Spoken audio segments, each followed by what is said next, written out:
नमस्कार, मैं हूं लिमेश पारेख और अभी हम हैं चैप्टर नंबर 2 में, जिसका टॉपिक है actual process of buying CRM. और ये हिस्सा है सर्टिफाइड संगम सीआरएम बिजनेस लीडर इस कोर्स का। तो आइए शुरू करते हैं कि इस वीडियो में हम क्या क्या देखने वाले हैं, क्या क्या समझने वाले हैं। तो ये जो सीआरएम बाइंग करने का पूरा जर्नी होने वाला ना आपका, उसके बारे में ये वीडियो है। बाई करने का डिसीजन कैसे करना है ये हम आपको इसके पहले वाले वीडियो में बता चुके हैं। तो सीआरएम है ना, इसका बाइंग का प्रोसेस ये किसी भी नॉर्मल आईटी इक्विपमेंट या सॉफ्टवेयर की तरह नहीं होता है, ये थोड़ा अलग है। इनफैक्ट कोई भी कॉम्प्लेक्स परचेस आप देखेंगे तो इसके जैसा होता है। तो आज जो टॉपिक्स डिस्कस करेंगे हम, उसमें पहला मुद्दा है कि who should make this buying decision, किसने ये प्रोसेस करना चाहिए और किसने डिसीजन लेना चाहिए। फिर एक मुद्दा यह है कि बहुत से लोग ट्रायल करते हैं, तो ये ट्रायल फेल क्यों होते हैं? हमेशा नहीं तो जनरली फेल होते हैं, ऐसा क्यों होता है? फिर ये बहुत से लोग हैं ना जो या तो एंटरप्राइज में काम करते हैं या कर चुके हैं, और वो लोग जब खुद का धंधा शुरू करते हैं या वो बड़ी कंपनियों को इमिटेट करने की कोशिश करते हैं, then they demand that POC, proof of concept. ये क्या भला है और ये करना चाहिए कि नहीं करना चाहिए, इसका बात करेंगे। फिर हम बात करेंगे कि कंपैरिजन चार्ट है ना, ये क्यों हमेशा यूजलेस होते हैं। ये अपने आप में एक छलावा है, ऐसा क्यों है ये हम डिस्कस करेंगे। उसके बाद हम बात करेंगे जो बहुत से लोगों को क्वेश्चन होता है कि मैं क्लाउड में जाऊं कि मेरे ऑफिस में इंस्टॉल करूं, मेरे डेटा का क्या होगा। ये सारे मुद्दे हैं, तो इसका भी बात करेंगे हम। फिर हम बात करेंगे बेस्ट प्रैक्टिसेस क्या होते हैं, मतलब किस तरह से आप बाय करेंगे तो आपको फैंटास्टिक रिजल्ट आएगा।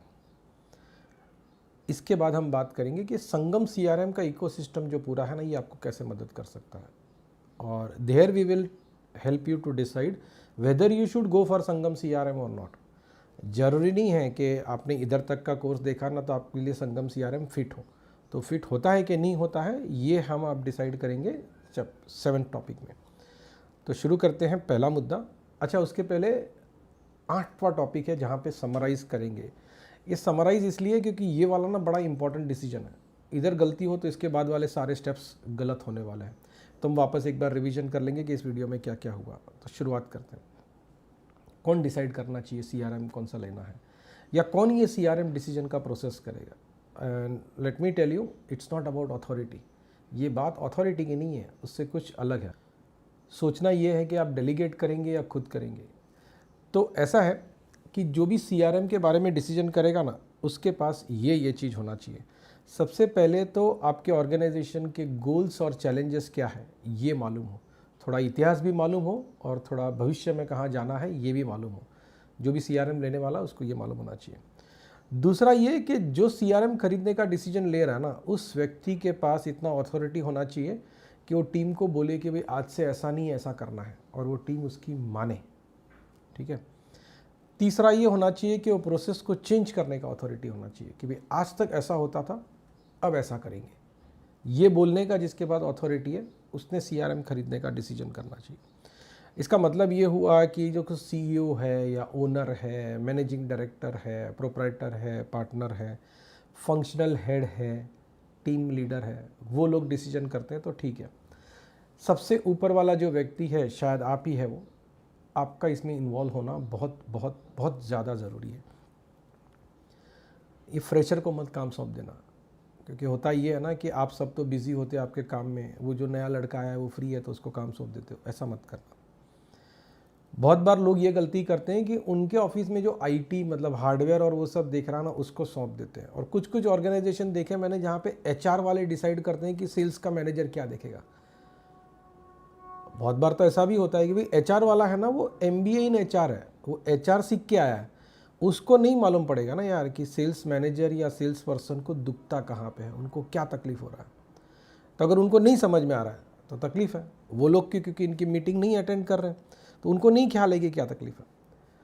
उनको इन्वॉल्व करना ज़रूरी है, एचआर वाले को इन्वॉल्व करना चाहिए, आईटी वाले को इन्वॉल्व करना चाहिए। ये लोग अपनी अपनी राय देंगे, अपनी अपनी तरह से उस जो रिक्वायरमेंट है उसको एनहांस करने में मदद करेंगे, अपना अपना कंट्रीब्यूशन देंगे।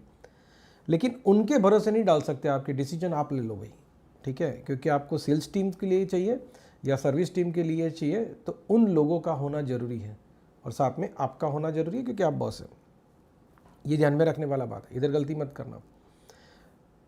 दूसरे नंबर पे हम बात करते हैं कि CRM के ट्रायल फेल क्यों होते हैं। हर बार नहीं होते, लेकिन अनप्रिपेयर्ड ही हमेशा फेल होते हैं। तो ऐसा क्यों होता है? जनरली फेल होते हैं, राइट। इतना क्यों गंदा रेपुटेशन हो गया ये ट्रायल का, और जबकि ये बाजार में तो बहुत चल रहा है कि CRM trial trial trial trial, हर कंपनी ट्रायल दे रही है। तो ऐसा गड़बड़ क्या है? पहले ना मैं आपको एक शॉर्ट स्टोरी बोलता हूँ। मेरे एक फ्रेंड है, उनके कंपनी में ऐसा हुआ कि उनके फ्रेंड की कोई बेटी है, उनका नाम जस्मीना बेन पटेल, जो MBA करके आई, MBA इन मार्केटिंग। और ये जो मेरे मित्र है ना, उनको अपनी सेल्स टीम के लिए CRM ढूंढना ही था, लेकिन वो मेरे फ्रेंड और उनकी पूरा टीम बड़ा बिजी था सेल्स मैनेज करने में।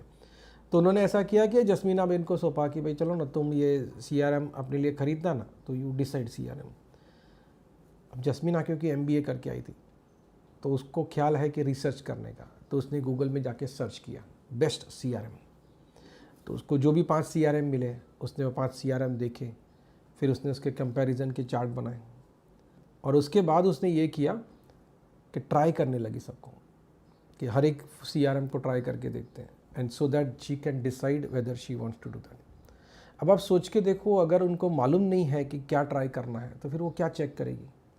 वो खाली अच्छा फॉन्ट कौन सा दिखता है, अच्छा कलर कौन सा दिखता है, वही करेगी। उसको तो नहीं मालूम है ना कि आपका धंधा कैसे चल रहा है। उसको तो नहीं मालूम है कि आपकी सेल्स टीम को दिक्कत क्या हो रही है।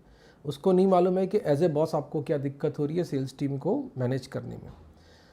तो ये ट्रायल लेने में ना, सीनियर आदमी होगा ना तो फ़र्क पड़ेगा। अगर आप खुद ट्रायल करने वाले हैं, देन इट मेक्स फर्क। प्लान करना जरूरी है। और प्लान क्या करना है? List of things to check. मतलब आप कोई ट्रायल करने वाले हैं, उसके पहले लिस्ट तो बना लो कि आपको क्या क्या चेक करना है, ठीक है। फिर गोल्स और चैलेंजेस जो है ना, ये आपने वेंडर को बताने चाहिए ट्रायल करने से पहले, कि भाई मुझे ये दुख है और यहाँ जाना है। फीचर्स का लिस्ट नहीं, आप ये मत बोलना कि मेरे को ये वाला फीचर चाहिए। आप उनको बोलो कि प्रॉब्लम क्या है, which I want to solve, let them suggest the features. ये सही तरीका है। फिर आप वेंडर को बोल सकते हैं कि भाई हमको ज़रा तुम बताओ ना ये सारे प्रॉब्लम सॉल्व कैसे होंगे। तो वो आपको एक गाइडेड टूर करेंगे, विच विल बी हेल्पफुल। फिर आप चाहिए तो 7-8 दिन तक यूज़ करो या 2 दिन तक यूज़ करो, लेकिन पहले प्लान कर लो कि आपको करना क्या है।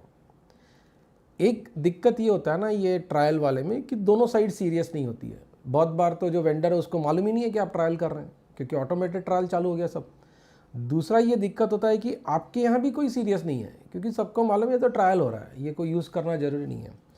तब सोचो जब ऐसा होता है कि पूरा का पूरा एक चैप्टर लिखना पड़ता है, making your users use CRM, तो आपको लगता है कि ये ट्रायल चालू करेंगे तो हो जाएगा? मैं आपको मेरा अनुभव बताता हूँ। तो बहुत सारे लोग ऐसे बोलते हैं कि ये हमारा ट्रायल, ये तो अभी तो फ्री है CRM, तो प्रॉब्लम नहीं है। लेकिन एक ज़माना था जब फ्री नहीं होता था, तो पीपल यूज्ड टू से सर हमारा 7 दिन का ट्रायल चालू करो ना। तो ट्रायल चालू करते थे, और 7 दिन में वो ट्रायल बंद हो जाता है, या हम फ़ोन करते हैं 7वें दिन को कि सर आपका ट्रायल का दिन आज पूरा हो रहा। तो अरे सर वो देखने का ही रह गया, आप एक काम करो ना, मेरे को वापस 7 दिन एक्सटेंड कर दो। फिर वो वापस 7 दिन 7 दिन 7 दिन 2-3 बार होता है, and then ultimately it never happens. This is because of lack of seriousness. तो ऐसा मत करो, इससे रिजल्ट नहीं आएगा। थोड़ा ना मैं चाहता हूँ कि आप अपने आप को एक सवाल पूछे, एक कंपनी या ट्रायल देती क्यों है, ठीक है। क्या आपको ऐसा लगता है कि जेन्युइनली ये आइडिया है कि आप उसको यूज़ करें, फील करें, सीख जाए और डिसीजन ले? हाँ ये है कारण ऐसा, लेकिन पूरा ये कारण नहीं है। शांति से सोचिए क्या है कारण, why people are giving trials, ठीक है। मैं आपको अंदर की बात बोलता हूँ, ये ट्रायल फ्री देते हैं ना, उससे ना लीड जनरेशन का काम होता है। सही पकड़े आप, ठीक है। तो ये लीड जनरेशन करने के लिए ट्रायल दिया जा रहा है, आपके बेनिफिट के लिए नहीं दिया जा रहा है। बात समझ रहे हैं? तो ट्रायल को किस तरह से समझना है और उसका कैसे उपयोग करना है, you need to be very clear in that. और मैं मानता हूँ कि CRM कौन सा सही है ये समझने के लिए शायद ट्रायल एकमात्र रास्ता नहीं है। You will have to do lot of other things. क्या करना है ये इसी वीडियो में हम देखेंगे। फिर कुछ लोग होते हैं ना, वो पुराने आदतों वाले होते हैं, पुराने नहीं एक्चुअली वो पुरातन आदतों वाले होते हैं, तो वो POC मांगते हैं, प्रूफ ऑफ कंसेप्ट। तो प्रूफ ऑफ कंसेप्ट का कैसा रहता है कि वो बोलते हैं कि मुझे जो जो चाहिए वो पूरा का पूरा मेरे यहाँ पे चालू करके दिखाओ, मैं सब कुछ देखूंगा and then I will place the order. तो पहले तो ये समझो कि ये प्रूफ ऑफ कंसेप्ट वाला आइडिया ना ये कॉस्टली होने वाला है। पहला तो ये कि POC जो है ना ये फ्री नहीं होता, ये हमेशा पेड होता है। ऐसा क्यों पेड होता है? ये ना मूर्ति बनाने जैसा है। अगर आप मुझे बोलो कि अच्छा तुम मूर्तिकार हो, मूर्ति बना दो, डेमो करो पहले मूर्ति बनाने का, तुम अगर मेरी मूर्ति सही से बना पाए तो मैं आपको ऑर्डर दूंगा। तो उसके लिए मुझे तो मूर्ति बनाना पड़ेगा ना भाई, मुझे वो सब कुछ करना पड़ेगा जो मैं ऑर्डर मिलने के बाद करता शायद। तो इसलिए जनरली ऐसा प्रैक्टिस है कि पीओसी हो वो पेड होता है। तो मान लो ऐसा हुआ कि मैंने आपको पीओसी के 2 लाख रुपए बोले, अगर ऑर्डर आप मुझे दोगे तो मैं 2 लाख रुपए एडजस्ट कर दूंगा, और अगर आप नहीं दोगे that's your expenditure for POC. तो पहले ये सोच लो ऐसा पीओसी आपको कॉस्ट वाला करना है कि नहीं करना है, क्योंकि मेहनत तो दोनों की सेम लगने वाली है, आपकी भी और वेंडर की भी। और अगर ऐसा है कि आपका वेंडर बोलता है नहीं नहीं सर हम तो फ्री में पीओसी कर देंगे, इसका मतलब क्या वो आपको समझना चाहिए। मैं कुछ नहीं बोलूँगा, आप समझ जाओ। और ये पीओसी लेने भी वाले ना तो पूरा होमवर्क कर लो, आपके ऑब्जेक्टिव बड़े क्लियर होने चाहिए कि आपको एग्जैक्टली क्या क्या दिखना चाहिए, क्या क्या मिलना चाहिए। फिर जो लोग इन्वॉल्व है सीआरएम में, मतलब आपके टीम लीडर्स, आपके दूसरे डायरेक्टर्स, आपके फंक्शनल हेड्स, बिजनेस हेड्स, कुछ यूज़र्स, वो सारे इन्वॉल्व होने चाहिए। पीओसी जनरली ना लार्ज कंपनीज करते हैं, तो अगर आपका छोटा ऑर्गेनाइजेशन है तो ये पीओसी के चक्कर में मत पड़ना, नहीं मज़ा आएगा। फिर ये डेटा क्वालिटी और इंटीग्रेशंस के बारे में होगा, मतलब अगर आपको पीओसी करना है सीआरएम का तो आपको उसको डेटा डालना पड़ेगा, तो डेटा बनाना पड़ेगा, ये सारा चीज़ का तैयारी करके रखना। और जितना ज़्यादा आप अपनी वेंडर को क्लियरली कम्युनिकेट करोगे कि आपको क्या चाहिए, उतना ज़्यादा चांस है कि आपको जो चाहिए वो मिलेगा। अब मैं आपको इससे एक अच्छा रास्ता बताता हूँ।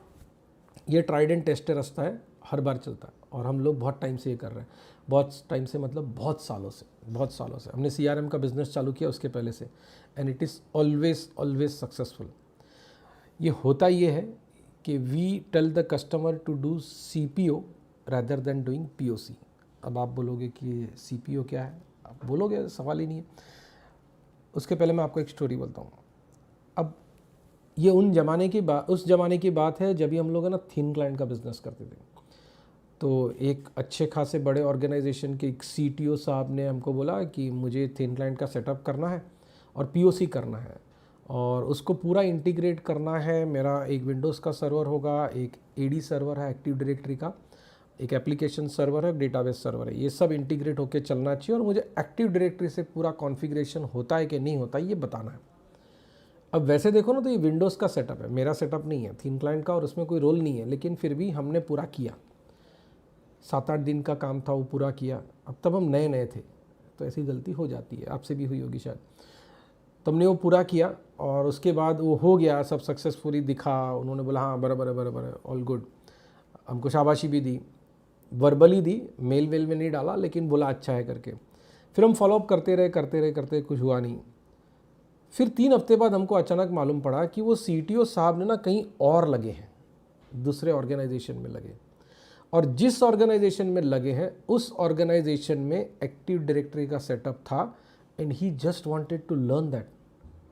अब सोचो, उसमें उसने हमारे 7 दिन निकाले, हमने इतना मेहनत कर डाला। तो उससे तो अच्छा होता है कि हम ये सीपीओ वाला स्टोरी बोलते। तो सीपीओ क्या होता है? CPO is conditional purchase order, मतलब आप परचेस ऑर्डर दे दो, उसके बाद ये पूरा इम्प्लीमेंटेशन कराओ।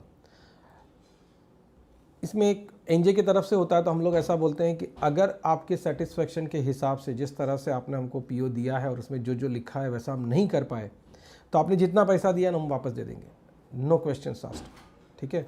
तो that makes a huge difference.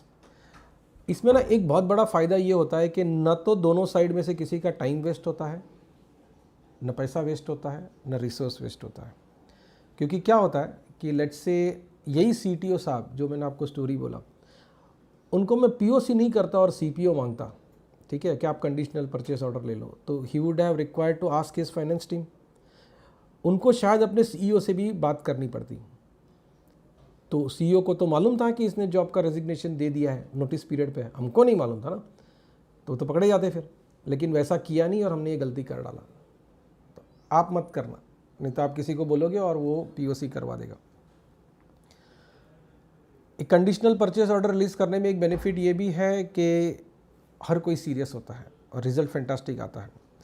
एक दूसरी पुरानी आदत है लोगों की, और वो आदत ये है कि वह ना कंपैरिजन चार्ट्स बनाते हैं बहुत सारे, ठीक है, हर फीचर का कंपैरिजन चार्ट बनाते हैं, या तो खुद बनाते हैं या वेंडर को बोलते हैं बनाने को। ये भी पुरानी नहीं पुरातन आदत है। अब उसके साथ प्रॉब्लम क्या है ना, ये थोड़ा सा डिस्कस करते हैं। अच्छा, अगर आप ये करते थे अब तक तो ज़्यादा गिल्टी फीलिंग मत करना, बहुत से लोग करते हैं, मैं भी एक ज़माने में करता था। सीख जाओगे तो अभी मत करना, और आपको लगे कि नहीं फिर भी करना ज़रूरी है तो करना, ये मैं आपके ऊपर छोड़ता हूँ। मुझे बताना चाहिए था तो मैंने बता दिया, फिर आप बोलना नहीं कि मैंने बताया नहीं। ऐसा है कि अगर आप सबसे सस्ता कार और समझो सबसे महंगा कार, इसका एक कंपैरिजन चार्ट बनाते हो तो है ना 99.3% फीचर्स सेम आएंगे। ठीक है, एग्जाम्पल सोच के देखो। लेट्स से एग्जाम्पल ऑफ कोई भी 1.5-2 लाख रुपए का कार है वो, और एक साइड पे मर्सिडीज माइबाग गिनते हैं जो S560 से नाम से जाना जाता है, या बेंटली पकड़ लो जो समझो कि 5 करोड़ का आता है। तो 2 लाख रुपए का कार वर्सेस 5 करोड़ का कार, दोनों में 4 टायर है, स्टीयरिंग व्हील है, इंजन है, कांच है साइड पे है, बैठने का जगह है, डिक्की है, आगे का कांच है, ब्रेक है कि नहीं है, ये सब कुछ है। मैं जानता हूँ बहुत सारे फ़र्क है, लेकिन बेसिक जो कंपैरिजन चार्ट बनेगा ना उसमें ये सब आ जाएगा। सेम गड़बड़ होता है जब CRM के बारे में चार्ट बनाया जाता है।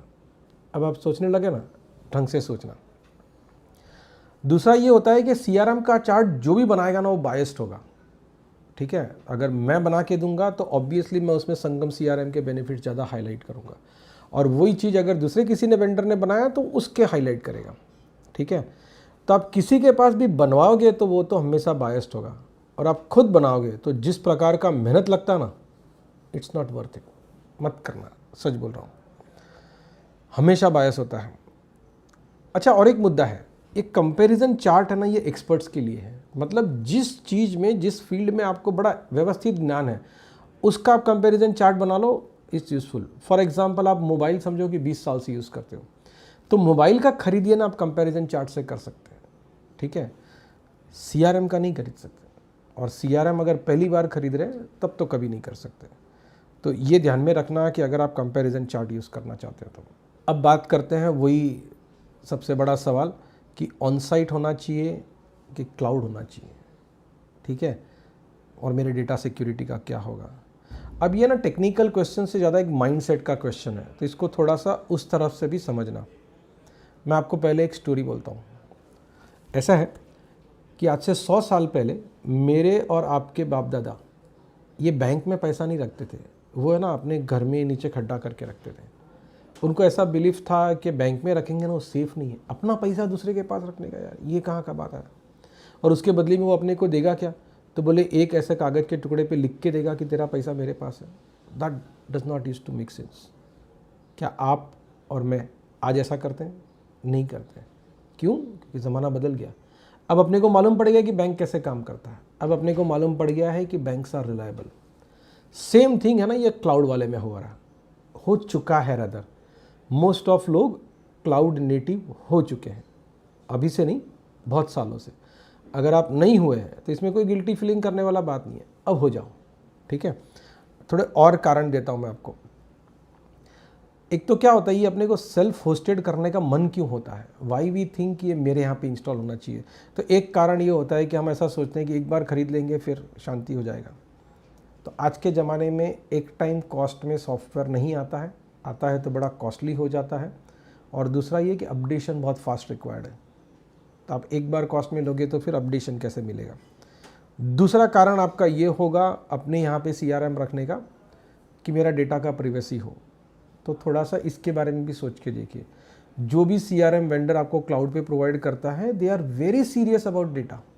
एक कारण ये होता है कि आपको लगता है कि मैं ऑफलाइन एक्सेस ले लूँगा, मतलब क्लाउड पे होगा तो पता नहीं यार कब इंटरनेट चले बंद हो जाए।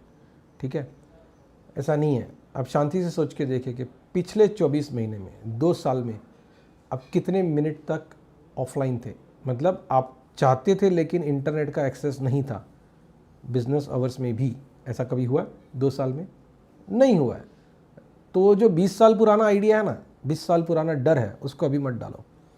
एक मुद्दा ये भी है, अगर आप वन टाइम कॉस्ट में की वजह से यहाँ ला रहे हैं तो मेजॉरिटी वेंडर्स इंक्लूडिंग संगम, CRM और NJ, हम जब भी ऑन साइट देते हैं तो सब्सक्रिप्शन कॉस्ट तो एज इट इज़ रहता है, राइट। ऑन साइट जाने की वजह हो सकती है कि आपको डेटा प्राइवेसी के लिए चाहिए, उसका भी मैं आंसर देता हूँ।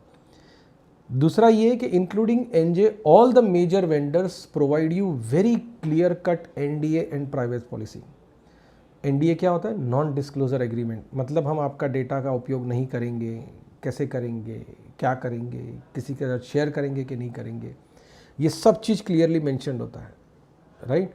And everyone in IT takes security and privacy very seriously. वो जो कुछ कुछ लोग हैं ना, उधर आप फंस जाते हो, वैसा मत करना। फिर ये मैं पहले ही बता चुका कि ऑफलाइन एक्सेस का बात करना आज के ज़माने में ना ये बड़ा गलत बात है यार। पहली बात तो ये कि यू आर ऑलवेज कनेक्टेड, ठीक है। ऐप्स भी कनेक्टेड है, मतलब आपका CRM है, ये आपके मेल सर्वर से बात कर रहा है, ये आपकी वेबसाइट से बात कर रहा है, ये आपके मोबाइल ऐप से बात कर रहा है, और बहुत सारी चीज़ों से बात कर रहा है। तो ये आप ऑफलाइन रखोगे तो ये होगा कैसे? ये नहीं होगा। और वैसा वाला CRM किसको चाहिए भाई? किसी को नहीं चाहिए। ये वाला मुद्दा मैं पहले बोल चुका हूँ। अच्छा, मैं चाहता हूँ आप एक बात के ऊपर सोच के देखिए, जस्ट पॉइंट्स टू पॉन्डर। पहला तो ये मैं क्लैरिफाई कर लूँ कि NJ and me all respect your data and privacy very much, ठीक है। ये मैं खाली आपको सोचने के लिए बोल रहा हूँ। ये जो भी पूरी दुनिया की सबसे बड़ी 4 कंपनी है, मैं नाम नहीं लूँगा लेकिन आप समझ जाओगे, सर्च करके देखना, एक द 4 नाम की बुक भी आई है उसके ऊपर। ये 4 दुनिया की सबसे बड़ी टेक्नोलॉजी कंपनी है। इनको आपके बारे में सब कुछ मालूम है, सब कुछ, यस। और जब इतना ज़्यादा कुछ मालूम है आपके बारे में, क्या आपको चिंता हो रहा है? होना चाहिए ऐसा लगता है? ठीक है, आप शांति से इसके ऊपर सोचना। I just wanted to put this thought in your mind. दूसरा पर्सपेक्टिव देखते हैं। बहुत से लोगों को अपना डेटा बड़ा वैल्यूएबल रहता है, होना ही चाहिए, सवाल ही नहीं है, वो आपका ही डेटा है। एक पर्सपेक्टिव ऐसे देखिए कि ये सच में यूजेबल है डेटा, आप यूज़ कर रहे हो। मतलब आप जो बोल रहे हो कि मेरे पास मेरे 2000 कस्टमर्स का डेटा है, अरे कुछ लोगों का तो ऐसा है, उन्होंने कहीं से कॉपी किया हुआ एक एक्सेल का शीट था जो 18 साल पहले मिला था, उसके अंदर बहुत सारे इंडिया के और देश दुनिया के सारे कंपनीज का लिस्ट है। They think that that is there data. नहीं, ये आपका डेटा नहीं है सर, ये तो किसी और का डेटा है जो गलती से आपके पास आ गया था। या आप ऐसा मान लो कि आपके ही कस्टमर्स का लिस्ट है, आप उसको यूज़ कर रहे हैं कि नहीं कर रहे हैं? आप उस लिस्ट को कुछ प्रमोशनल मैसेज भेज रहे हैं, कनेक्शन कर रहे हैं कि क्या कर रहे हैं? दूसरा एक सोच के देखिए कि आपका जो बिजनेस है ना, वो क्या सिर्फ ये कॉन्टैक्ट्स और कनेक्ट्स पे ही डिपेंड है? आपका ब्रांड, आपका रिलेशनशिप्स, ये कुछ मायने नहीं रखता? रखता है, राइट। ये डेटा जब यूजेबल होता है ना तो मायने रखता है। ये वाला मुद्दा इस कोर्स में, इस वीडियो में यहाँ लाने का बात, ये थोड़ा एंटीथीसिस जैसा लगता है ना। मैं प्राइवेसी की बात कर रहा हूँ और मैं थोड़ा आपको डेटा के बारे में ऐसी सब बातें बोल रहा हूँ, या ऐसे बता रहा हूँ आपको कि भाई आपका डेटा तो सबको मालूम है। ये इसलिए बोल रहा हूँ कि if you make your CRM data usable and trustable, then only that makes sense for your business. तो make your CRM data usable, इसके ऊपर ध्यान से सोचना। अब बेस्ट प्रैक्टिसेस की बात करते हैं। और ये खाली CRM में ही नहीं, आपको दुनिया का कोई भी सॉफ्टवेयर या कोई भी प्रकार का कॉम्प्लेक्स सॉल्यूशन खरीदना है जिसके ऊपर आप एक्सपर्ट नहीं हो, तो ये टिप्स काम लगेंगे। अब लिख लो पक्का, इग्नोर मत करना, और करो तो आप अपनी जिम्मेदारी पे करना। सबसे पहला काम ये करो कि आपकी रिक्वायरमेंट्स का लिस्ट बना लो। ऐसा नहीं है कि इसके लिए कोई कंसल्टेंट हायर करना पड़ता है। मैं आपको सिंपल आइडिया बोलता हूँ, आप अपने ऐसे पूरे टीम के साथ बैठो और बोलने लगो सब एक एक जन, ये भी होना चाहिए, ये भी होना चाहिए। तो then you will have a list. वो जो लिस्ट बनाए ना, ऐसे ही किसी वर्ड डॉक्यूमेंट में बना लो, वही आपका हो गया रिक्वायरमेंट का लिस्ट। इसमें एक बात का ध्यान रखना है, आपको फीचर्स का लिस्ट नहीं बनाना है, ठीक है। ये नहीं बनाना है कि ये चलना, ऐसा होना चाहिए, ऐसा होना चाहिए, ऐसा नहीं। आप ये लिस्ट बनाओ कि challenges which you want to solve and goals which you want to achieve. Now take this list to your vendor. उसको ये मत बोलना कि तू डेमो बता, ठीक है। वो प्रोडक्ट का वॉक थ्रू बताते हैं, ये एकदम वेस्ट कर रहे हैं आपका टाइम, और आपको लगता है कि आप बहुत मेहनत कर रहे हो। ऐसा मत करना। उससे अच्छा क्या है कि पहले आपके गोल्स और ऑब्जेक्टिव्स हैं ना, वो डिस्कस कर लो उनके साथ। फिर उनको बोलो कि भाई तुम हमको इसका सॉल्यूशन समझाओ, दिखाओ नहीं, समझाओ, ठीक है। नहीं तो वो डेमो दिखाने लगेंगे। अपने को डेमो नहीं देखना है, समझना है। ये समझने के बाद फिर उनको बोलो कि अच्छा अब ये बता कि ये तूने जो सॉल्यूशन बोला ना, वो यहाँ चलता कैसे है। ये एकदम सही तरीका है प्रोडक्ट को समझने का कि क्या ये प्रोडक्ट मेरे प्रॉब्लम सॉल्व करेगा कि नहीं करेगा। एक इम्पॉर्टेंट बात, वो जो ऑनलाइन रिव्यूज़ होते हैं ना, इसके ऊपर मेहरबानी करके आंख बंद करके विश्वास मत करना। Of course online reviews are great, मतलब कोई एक ऑर्गेनाइजेशन है जिसके 3 रिव्यू है और दूसरे ऑर्गेनाइजेशन के 30,000 रिव्यूज़ है, तो डेफिनेटली फ़र्क है, लेकिन सिर्फ उसके भरोसे मत चलना। आपको और एक स्टेप करना है। वो क्या करना है, आपके जो भी वेंडर्स हैं जिसके पास से आप CRM या कुछ भी खरीदने वाले हैं, उनको बोलो 3 कस्टमर्स का नाम दे जो शायद आपकी इंडस्ट्री के हैं या आपके ज्योग्राफी के हैं। उन कस्टमर्स से बात करिए, ठीक है। और क्या बात करना है आपको, उनको 5 सवाल पूछना है, एग्जैक्टली 5, राइट। मैं बताता हूँ क्या क्या। सबसे पहले तो ये पूछो कि भाई ये कंपनी कैसा है, उनका प्रोडक्ट कैसा है, आपको कैसा लगा। दूसरा ये सवाल पूछो कि उनका सपोर्ट कैसा है, बराबर करते हैं कि नहीं करते, ठीक है। तीसरा ये पूछो, ये बहुत इंपॉर्टेंट है, आपको CRM इम्प्लीमेंट करने में क्या क्या प्रॉब्लम आया। क्योंकि क्या है मालूम है, जो प्रॉब्लम इनको आया है ना, वो आपको भी आने ही वाला है एक न दूसरे स्वरूप में, तो आएगा ही आएगा। तो इनको पूछो कि आपको क्या क्या प्रॉब्लम आया, फिर पूछो कि आपने ये प्रॉब्लम सॉल्व कैसे किया, ठीक है। और आखिरी सवाल पूछो कि ये वेंडर ने कैसे आपको हेल्प किया वो प्रॉब्लम सॉल्व करने में। जब आप ये 5 सवाल पूछ लेते हैं ना, तब अपने आप नक्की कर पाओगे कि इस वेंडर के साथ जाना है कि नहीं जाना है, ठीक है। वो जो कॉन्फिडेंस आएगा ना, वो किसी CRM ट्रायल से, किसी चार्ट से नहीं आ सकता है, इसके सिवाय नहीं आएगा। वो आप सेल्स पर्सन आपको प्रेजेंटेशन दिखा रहा है प्रोडक्ट का, उससे भी ये कॉन्फिडेंस नहीं आएगा जो कॉन्फिडेंस आपको आएगा 3 कस्टमर से बात करने पे।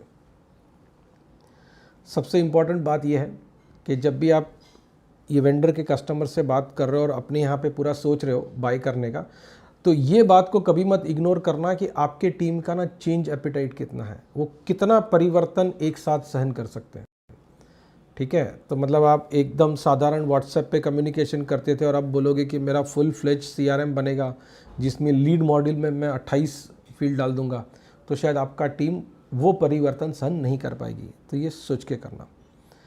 अब मुद्दा बात करते हैं संगम CRM एंड यू, कि संगम CRM आपको यूज़फुल है कि नहीं हो। ये सिर्फ टेक्नोलॉजी का बात नहीं है, फिलॉसफी और इकोसिस्टम का बात है। क्योंकि आप जब भी CRM खरीदते हैं ना, तो ऐसा नहीं होता है कि you are buying just CRM, just the software, you are buying the entire ecosystem, ठीक है।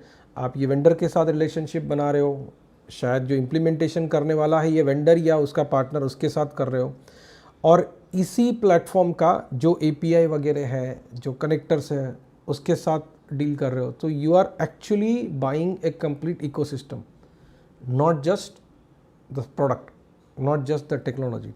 तो इकोसिस्टम क्या है ना, ये समझते हैं। पहले तो ये समझते हैं कि संगम CRM है ना, 2 वेरिएंट में आता है, 2 वर्जन्स में है। वो क्या है, एक तो फ्री वाला है, ठीक है, ये आप अब तक जान चुके होंगे। फ्री वाले में पेड में जितना कुछ है ना उतना सब कुछ है। रिपीट, जितना कुछ पेड वर्जन में है ना उतना सब कुछ फ्री में है, कुछ फ़र्क नहीं है। एक ही फ़र्क है कि अगर आप 10 से छोटे हैं, 10 यूज़र से कम है आपकी इधर, तो आपको 1 भी रुपया चार्ज नहीं होता है। एंटायर CRM इज़ फ्री, ठीक है, फ्री फॉर एवर। आपको होस्टिंग चार्जेस भी नहीं देना है, कुछ नहीं देना है, और आपको कम्युनिटी से सपोर्ट मिलेगा जो बहुत फैंटास्टिक है। इसके पहले वाले वीडियो में भी मैंने आपको बताया था। और आप पार्टनर्स के पास से भी सपोर्ट ले सकते हैं, लेकिन पार्टनर आपको चार्ज करेंगे क्योंकि उनको भी घर चलाना है भाई। इसके अलावा फिर अगर आप 10 यूज़र से ज़्यादा हैं, बड़े हैं, तो आपको लेना पड़ेगा संगम CRM का सब्सक्रिप्शन, ठीक है। एक ही कंडीशन है, दोनों में सब कुछ सेम है। 10 से ज़्यादा है तो पैसा देना है, 10 से कम है तो नहीं देना है। हमारा फिलॉसफी ये था कि जब भी आप ग्रो कर रहे हो अपना बिजनेस, तो at that time you need support, right. तो हम वो चीज़ करने को तैयार है। और आप जब ग्रो कर जाओ तो हमको भी सपोर्ट करना थोड़ा, तो हमारा भी घर चल जाए। इसका मतलब ये हुआ कि अगर आपके 12 यूज़र्स हैं ना, तो आपको 12 यूज़र का पैसा देना है। ऐसा नहीं कि वो 10 फ्री वाले काट के 2 यूज़र का देना है, 12 यूज़र का देना है। आपको सपोर्ट मिलेगा कम्युनिटी से, ईमेल से, टेलीफोनिक, रिमोट सपोर्ट सारा मिलेगा। और जितने कोर्सेज पेड है ना, फ्री वाले का तो एक्सेस ही है, पेड कोर्सेज है ना वो भी सब आपको फ्री में मिलते हैं क्योंकि आप सब्सक्रिप्शन करके आए हो। दोनों में, फ्री में और पेड में, सब चीज़ सेम है। Privacy policy, data centres, NDA, product release का साइकिल। ऐसा नहीं कि पेड वाले को पहले मिल जाता है, फ्री वाले को बाद में मिलता है, ऐसा नहीं। Bug fixes, mobile apps, feature release, सब कुछ सेम है, एग्जैक्टली सेम, कोई फ़र्क नहीं है। अब थोड़ा ये फ्री CRM का मार्केट क्या है ना, ये समझते हैं कि क्या क्या ऑप्शन है आपके पास if you are small business, और फ्री वाला समझना है तो एक तो ये होता है कि ओपन सोर्स में है, जो भी फ्री होता है उसमें तकलीफ ये है कि ओपन सोर्स में तो सॉफ्टवेयर मिलेगा, फिर होस्टिंग करने आपको जाना है तो होस्टिंग का खर्चा लगेगा।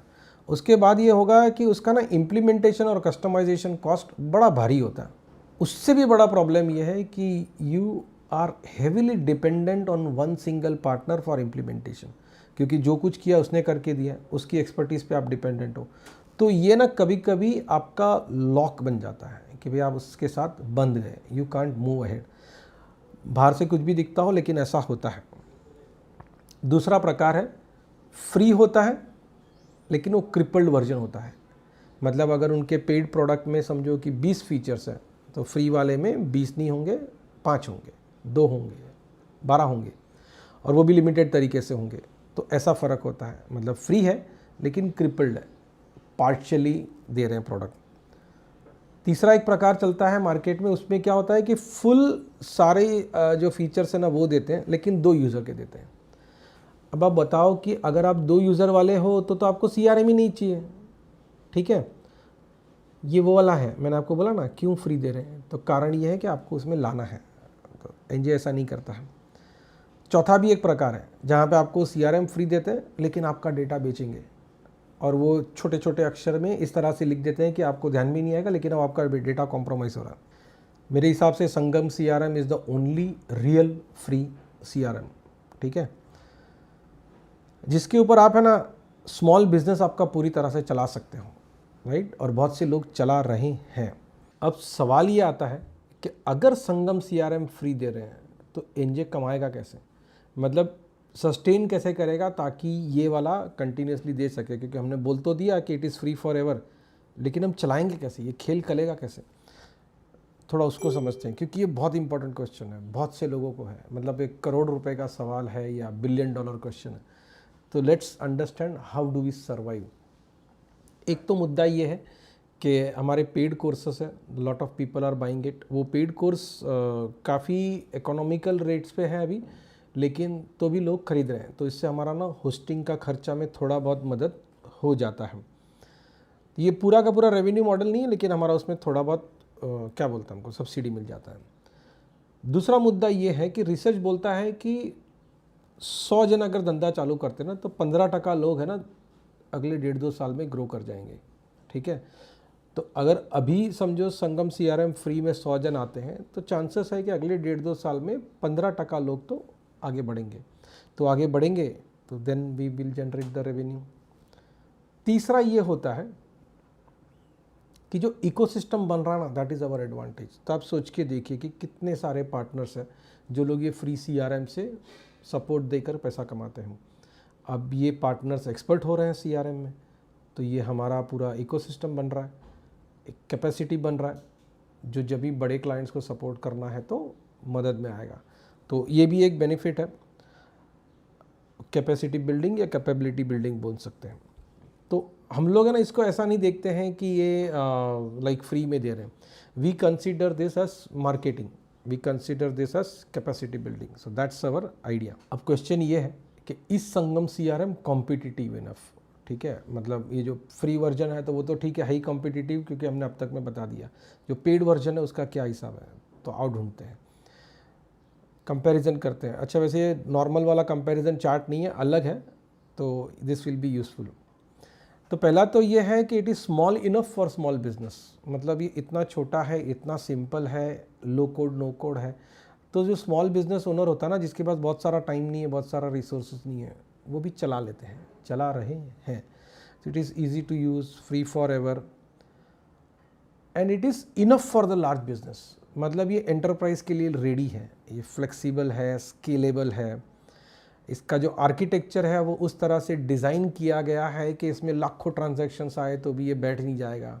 तो वो सब पूरा ध्यान रखा हुआ है। उसके साथ साथ हम लोगों का जो सपोर्ट होता है एनजे की तरफ से और पार्टनर्स की तरफ से, वो that is consider very good in the industry.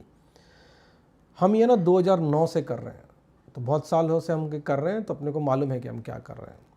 And we have lots of customers who have come from the large MNC CRM providers to NJ. अब वो क्यों आए? कुछ ना कुछ तो फ़ायदा होगा तभी आए होंगे. तो we can help you with the list of those customers also, don't worry. तो प्राइसिंग के बात आती है ना, तो Sangam CRM is not the cheapest but we are definitely competitive. तो हमें कभी इस बात में गर्व नहीं करना था कि हमसे सस्ता कोई नहीं देगा. ठीक है, तो हमसे सस्ता तो हो सकता है कोई, इसमें बड़ा बात नहीं है, हमसे अच्छा नहीं होगा, ये वाला आइडिया था. अब बात करते हैं कि संगम CRM आपके लिए अच्छा है कि नहीं है. How can you decide that, इसके ऊपर बात करते हैं. तो पहले तो नक्की कर लेते हैं कि संगम CRM आपके लिए कब अच्छा नहीं होगा. तो संगम CRM है ना, ये CRM है, ये ERP नहीं है. मतलब कि इसमें फिनेंस और इन्वेंट्री नहीं आएगा. क्यों नहीं आएगा, मैंने इसके पहले वाले वीडियो में डिटेल में समझाया हुआ है. इसमें आपको पूरा का पूरा HRMS चाहिए होता ना, वो नहीं है. HR का फंक्शनैलिटीज़ है, बहुत सारा है, लेकिन पूरा का पूरा HRMS नहीं है. क्यों नहीं है? Because we are not making an HRMS. HR का वो फंक्शनैलिटीज़ हमने CRM में इंक्लूड किया है जो आपको ऑपरेशंस चलाने के लिए ज़रूरी है. अगर आपको ये डिटेल में समझना है तो एडमिन कोर्स का दूसरा चैप्टर देखना, क्लियर हो जाएगा. ये हमेशा फ्री है. Customizable but not custom built. कुछ सिनेरियो में ऐसा होता है ना कि आपका बिजनेस इतना ज़्यादा पेक्यूलियर या स्पेसिफिक या अलग है कि आपको कुछ ग्राउंड से बनाना पड़ता है. तो संगम CRM है ना, रेडीमेड प्लेटफॉर्म है. इसमें आप बहुत कुछ चेंजेस कर सकते हैं, लेकिन हो सकता है कि आपका बिजनेस इतना अलग है कि उस इंडस्ट्री में ये CRM शायद नहीं चल पाएगा. आप कैसे नक्की करोगे कि आपको चलेगा कि नहीं चलेगा? तो बेस्ट तरीका है, जैसे मैंने पहले वाले वीडियो में बताया, कम्युनिटी ज्वाइन कर लो. थोड़ा सा एक्सप्लोर करो कि लोग क्या बोल रहे हैं वहाँ पे, किस तरह के कमेंट्स आ रहे हैं.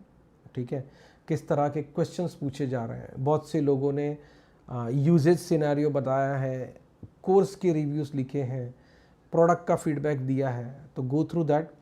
किस प्रकार के बग्स का रिक्वेस्ट आता है, गो थ्रू दैट ऑल्सो.